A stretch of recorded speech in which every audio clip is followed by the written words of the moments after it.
చక్కని సీతకి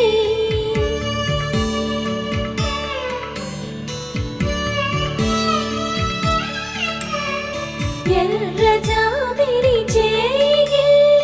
రాముడేడని అడుగుతుంటే చూడలేదని పెదవి చెప్పే చెప్పలేమని కనులు చెప్పే నల్ల పూసైన